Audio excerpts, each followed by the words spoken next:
Bienvenue. Aujourd'hui, on va plonger dans un chef-d'œuvre de la littérature japonaise qui touche à quelque chose d'universel. Takekurabe, la chronique douce amère du tout dernier été de l'enfance. Alors, si on a déjà eu un billet de 5000 yens entre les mains, ce visage est forcément familier. C'est celui d'une femme en kimono, le regard un peu perdu, comme dans ses pensées. Mais qui est-ce au juste? Eh bien, il s'agit d'Higuchi Ichiyo. C'est non seulement l'autrice de génie derrière cette histoire, mais sa propre vie a été une véritable tragédie. Elle est morte à seulement 24 ans. Alors, allons découvrir ce génie qui se cache sur un billet de banque, parce que l'histoire de l'autrice est en fait tout aussi fascinante et tragique que celle de ses personnages. On parle souvent d'Higuchi Ichiyo comme d'un miracle dans l'histoire littéraire du Japon. Il faut dire que son parcours est incroyable. Elle est née dans une famille d'anciens samouraïs, mais à la mort de son père, tout s'écroule, et elle tombe dans une pauvreté extrême. Pour survivre, elle tenait une petite boutique de bonbons, et c'est la nuit qu'elle écrivait. Le plus fou, c'est que sa carrière d'écrivain n'a duré qu'un peu plus d'1 an.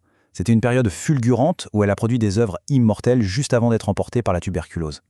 Et tout ce contexte de pauvreté, de destin un peu implacable, ça imprègne complètement son œuvre la plus célèbre. Allez, plongeons dans le monde qu'elle a créé.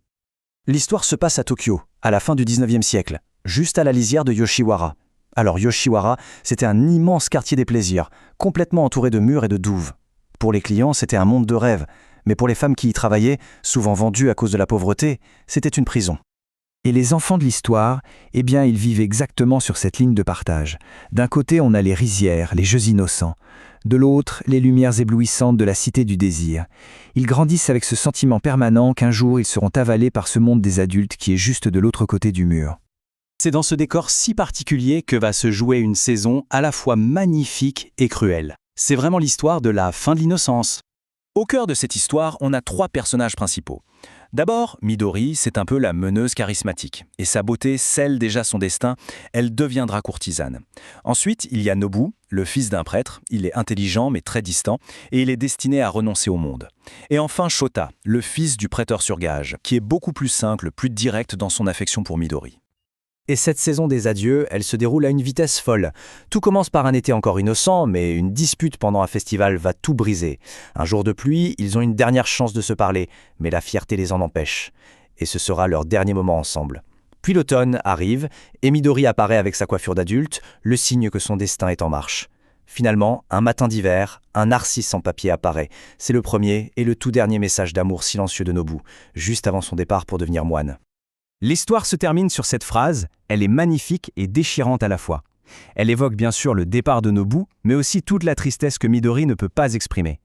Elle comprend qu'il a coupé tous ses liens avec le monde, et donc avec elle. Alors, c'est quoi le message profond derrière cette histoire si triste? En fait, la réponse se trouve dans le titre lui-même. Le titre, Tekurabe, ça veut dire comparer les tailles, comme dans le jeu d'enfant innocent. Mais ici, cette innocence devient cruelle. Parce que grandir physiquement, ce qui devrait être une joie, eh bien pour ces enfants, c'est une condamnation.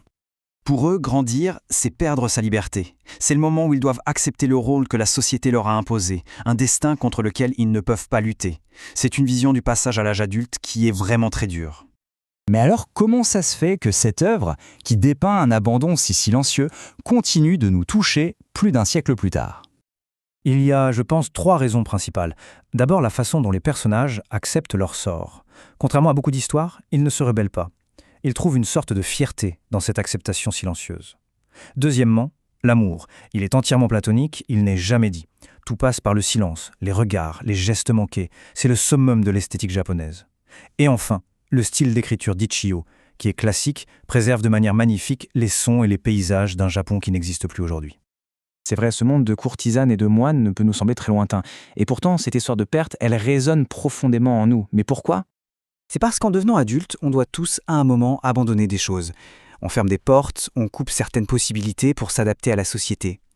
Et cette histoire, elle réveille en nous le souvenir de ces émotions pures qu'on a laissées derrière, et peut-être aussi de cette part de nous-mêmes qu'on a dû sacrifier. Et ça nous laisse avec une question universelle. En gagnant maturité, en expérience, en responsabilité, est-ce qu'on ne dit pas toujours adieu à une partie de qui on était? C'est la question que Tekurabe nous pose avec une beauté absolument poignante.